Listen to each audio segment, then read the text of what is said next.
Olá, eu sou o Bruno Felipe, do grupo Bruno Felipe, Alisson Rosado e Lavínia, e nós estamos apresentando conteúdo de gráficos de barras como uma atividade, como um trabalho para o trimestre na matéria de matemática, no IFRS Campus Rolante. Bom, vamos seguir então. O que é um gráfico de barras? Pois bem, nada mais é do que uma ferramenta que permite a observação de dados. Como é um gráfico de barras? Quando conversamos sobre o que é um gráfico de barras, nós precisamos citar que ele consiste na projeção de dois eixos em um plano cartesiano, cada eixo representando uma característica própria, sendo uma delas quantitativa, normalmente chamada de escala. Bom, aqui como podemos ver, temos um exemplo simples de gráfico de barras. Uma observação é que este em específico utiliza cruzamento de dados. Mas o que é cruzamento de dados, afinal? O cruzamento de dados ocorre pois muitas vezes é necessário saber mais de uma informação sobre determinado assunto. Então, é colocado duas barras ocupando o mesmo espaço de variável no eixo. Muitas vezes, a posição da escala faz com que as barras tornem-se horizontais. Em alguns livros, essas são chamadas de gráficos de coluna ou gráficos de barras horizontais. Lembrando que cada barra representa uma variável. Agora vamos realizar algumas questões do Enem 2021 sobre gráficos de barras. A questão 167 de uma das provas diz assim: um casal está planejando comprar um apartamento de 2 quartos num bairro de uma cidade e consultou a página de uma corretora de imóveis, encontrando 105 apartamentos de 2 quartos à venda no bairro desejado. Eles usaram um aplicativo da corretora para gerar a distribuição dos preços do conjunto de imóveis selecionados. O gráfico ilustra a distribuição de frequências dos preços de venda dos apartamentos dessa lista em R$ 1.000, no qual as faixas de preço são dadas por.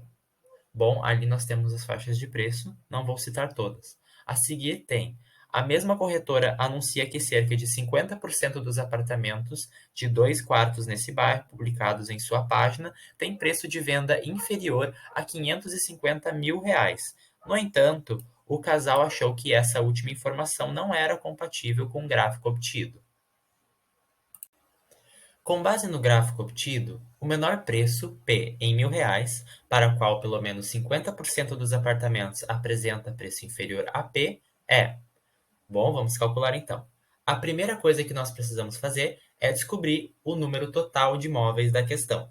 Para isso é muito simples, é só somar no eixo referente ao número de imóveis o número de cada barra, certo? Por exemplo, a gente tem ali o 5 no início, o 10 na segunda barra, o 5 na terceira e a gente soma todos. 5 mais 10 mais 5 mais 15 mais 20 mais 15 mais 15 mais 10 mais 5 e mais 5.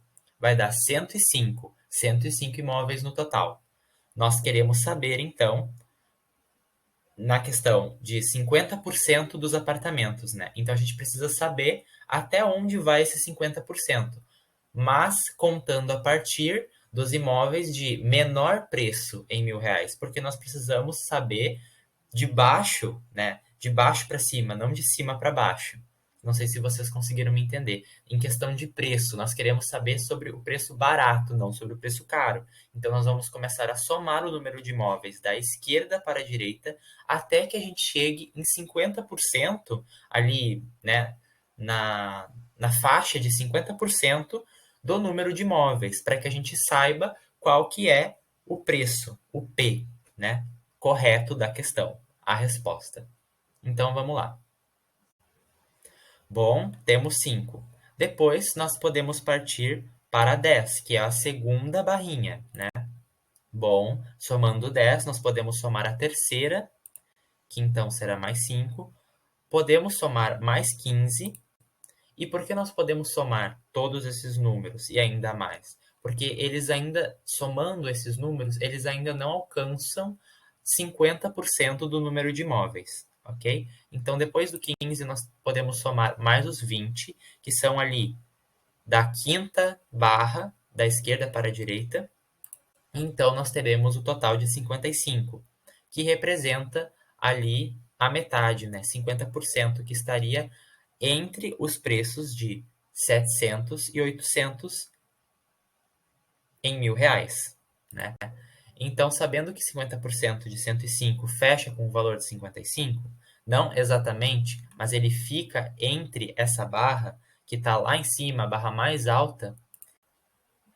Bom, podemos definir então que o menor preço em R$ 1.000 é 800. A resposta da questão, então, seria 800. Bom, vamos para a próxima questão, então.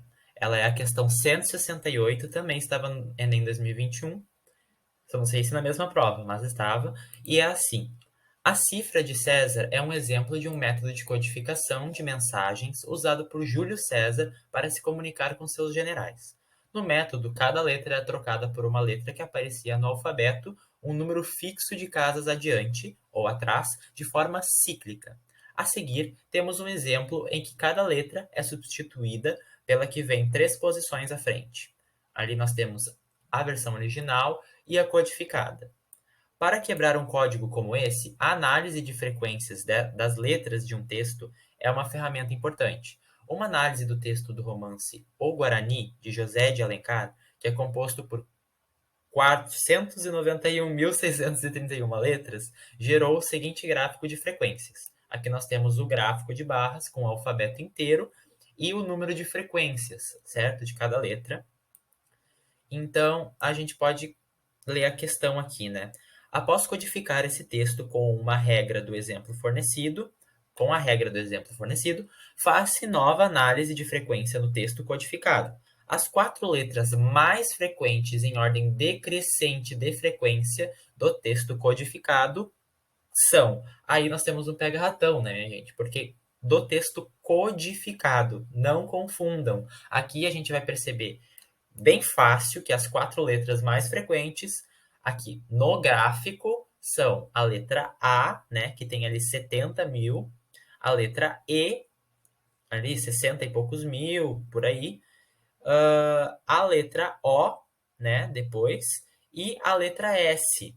Vocês podem analisar ali no gráfico quais são as barras, né, que são mais altas, simplesmente. Então, a gente precisa vir aqui na tabela codificada, ali onde está o codificado abaixo do original, né? E a gente precisa codificar, então, essas letras para colocar na questão, né? No caso, a resposta, então, da questão seria D, H, R e V, ao invés, claro, das letras que estavam na tabela ali originais. A, E, O, U. Não, A, E, O, S. Me desculpa, errei. Acontece. Bom, vamos para a terceira e última questão, então, de exemplo, aqui. A questão 170, também de uma prova do Enem 2021, claro, que diz assim: o gráfico apresenta o nível de ocupação dos 5 reservatórios de água que abasteciam uma cidade em 2 de fevereiro de 2015. Após, nós temos um gráfico de barras, né, com o nível de ocupação em porcentagem e a capacidade em bilhões de litros de cada reservatório. Nessa data, o reservatório com o maior volume de água era o... Bom, aqui é bem simples, não tem muito mistério.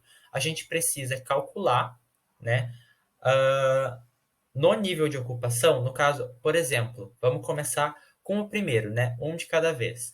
O primeiro reservatório, ele tem uma capacidade de 105 bilhões de litros, certo? E a ocupação dele, destacada ali, é de 20%. Portanto, 20% de 105 bilhões de litros seriam ali os 21 bilhões de litros. Eu não vou usar bilhões, né, porque eu acho que vocês já entenderam ao que eu estou me referindo. Mas o processo é basicamente esse.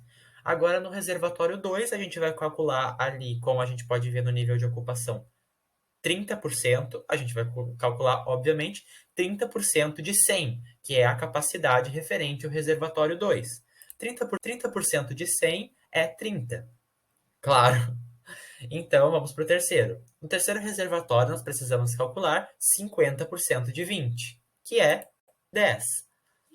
No quarto reservatório, nós temos que calcular, então, 40% de 80. 40% de 80 é 32. E no último, nem menos importante, claro, tem que fazer até o final, né, gente? Todo mundo sabe que em prova faz até o final, não sai marcando de primeira.